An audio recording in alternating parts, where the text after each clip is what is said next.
Bien, amigos televidentes, continuamos. Le dije que quería compartir con Arnaldo y con ustedes un tema sobre la Cámara de Cuentas, brevemente, ligado con lo que estábamos hablando de la posible infiltración de crimen organizado para evitar un proceso. Y es lo siguiente, se ha hablado muchas veces aquí de maquillaje de auditorías. Y lo habló en la pasada gestión el propio presidente de la Cámara de Cuentas pasado, Hugo Álvarez. Dijo en el Ministerio Público que había un departamento que maquillaba informes de auditoría.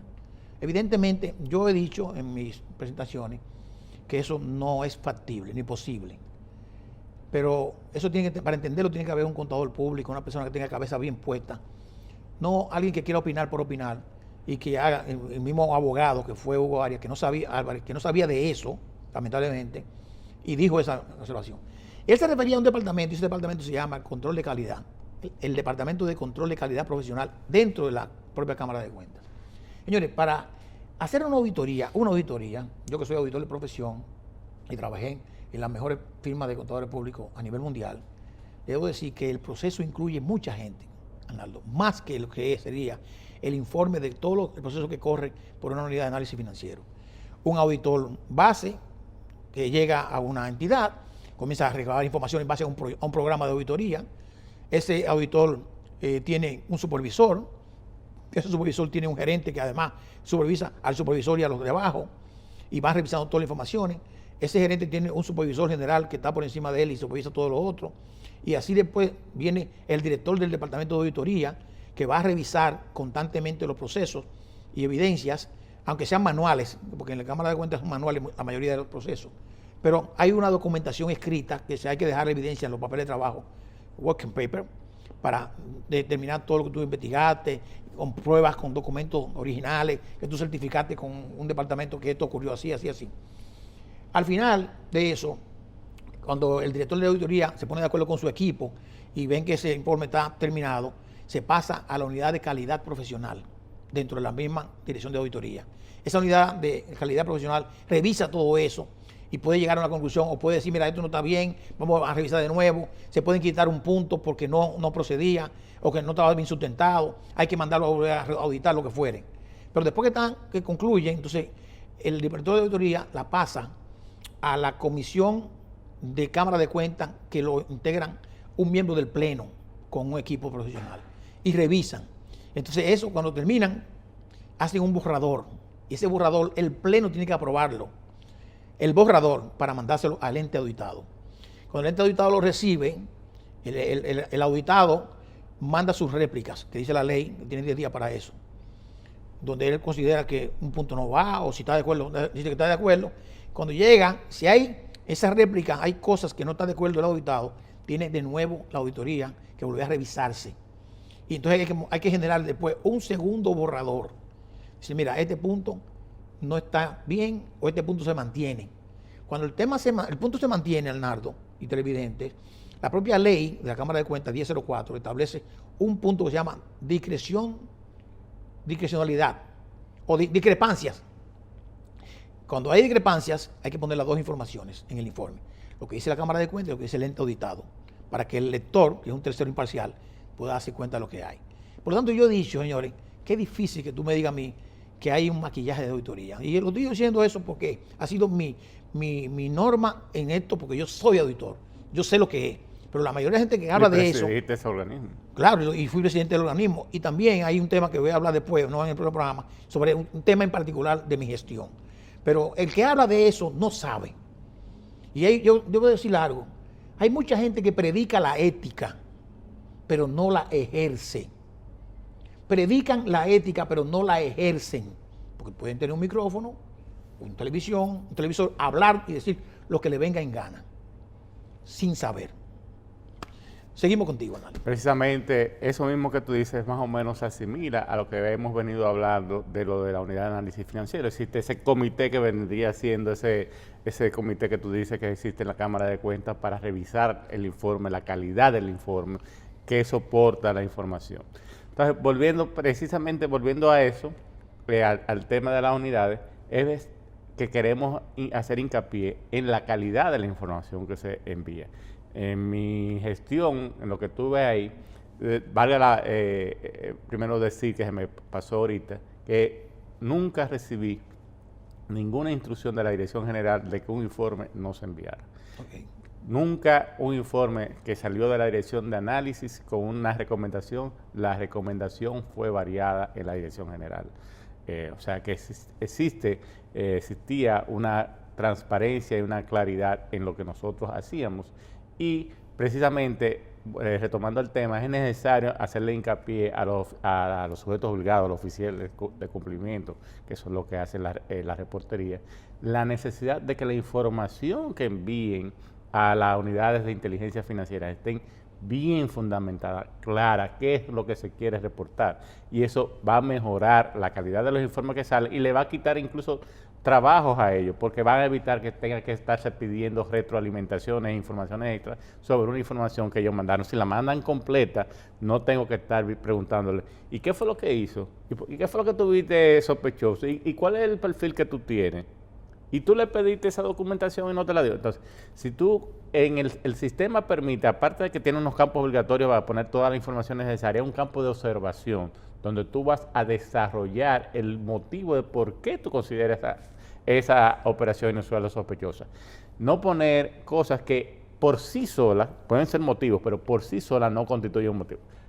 Entregó documentos falsificados, pero ¿qué documentos falsificados constituye eso? Acuérdate que en la ley, para que haya estafa, ¿verdad? Tiene que ser estafa agravada. Si no es un delito que en realidad amerita ser investigado por la unidad, no tienes que hacer un reporte. No procedería. No procedería.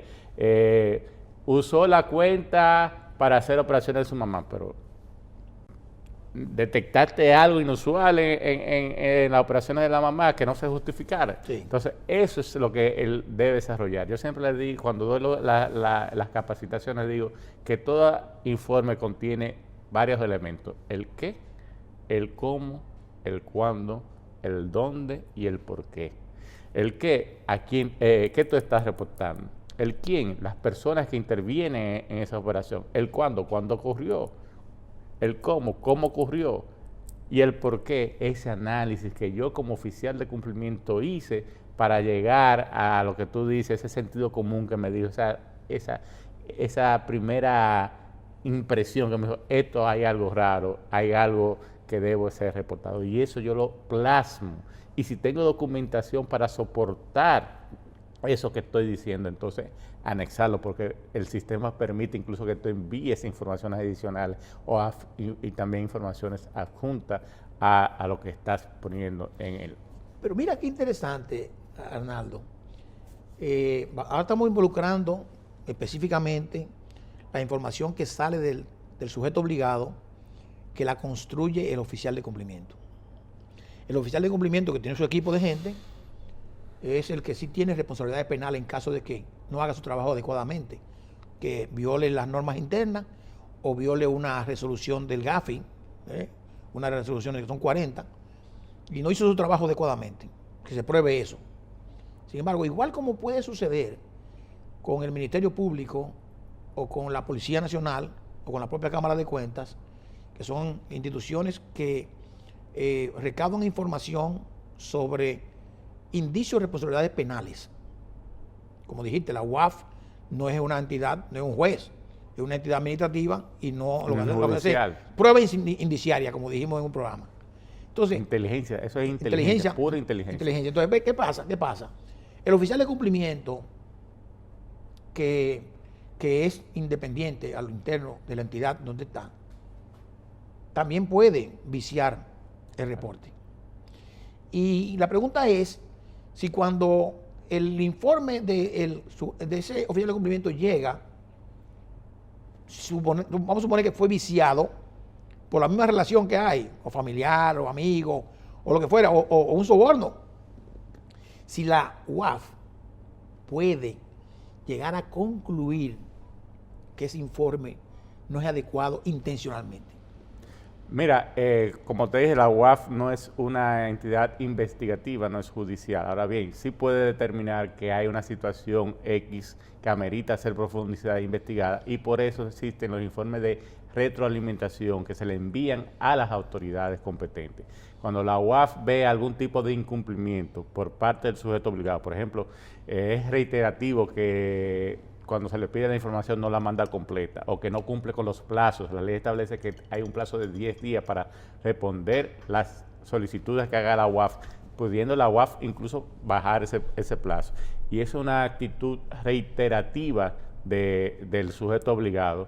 Entonces la unidad informa a su supervisor, que es el que puede tomar acción en contra de ese supervisado, haciendo una auditoría interna y determinar si hay algún tipo de violación y establecer las sanciones administrativas correspondientes y de determinarse de que hay un hecho penal también, hacer el proceso de sometimiento penal. Y también cuando tú le mandas la información al Ministerio Público, que va a profundizar y va a determinar, mira, pero aquí hubo una operación que no fue reportada, puede investigar y profundizar por qué esa entidad, si hubo complicidad en esa entidad para hacer la reportería. Ya el tiempo se nos terminó, pero sin embargo hay un tema que yo siempre he dicho contigo, lo vamos a dejar como preámbulo de otro programa, es que no necesariamente,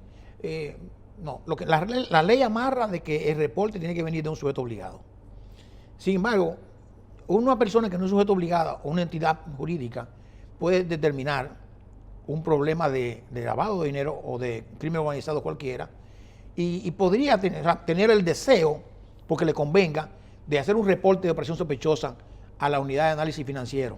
Y yo te digo con conocimiento de causa que ha pasado eso y se le recibió un informe, por ejemplo, a una persona en particular. Se le recibió una carta con acuse de recibo para iniciar un proceso. Pero lógicamente la unidad no tiene responsabilidad de responder primero ni al sujeto obligado y tampoco mucho menos a un tercero. Sin embargo, creo que es importante que eso lo tratemos después en otro programa, porque el tiempo se nos terminó, porque parecería que eso es una falta que podríamos tener ayuda al combate del crimen organizado, creo yo. No sé que tú tienes alguna opinión breve. Mira, siempre eso se ha discutido.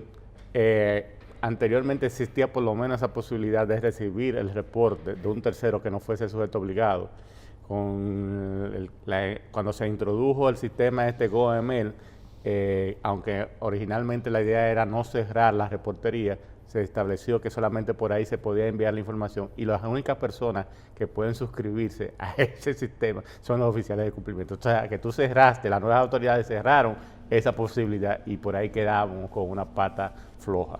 Qué pena. Pero nada, eso vamos a seguir martillando con eso porque eso creo que es importante. Y yo sé por qué lo estoy diciendo. Señores, el tiempo se nos terminó. Actualidad Preventiva ha cumplido su rol hoy.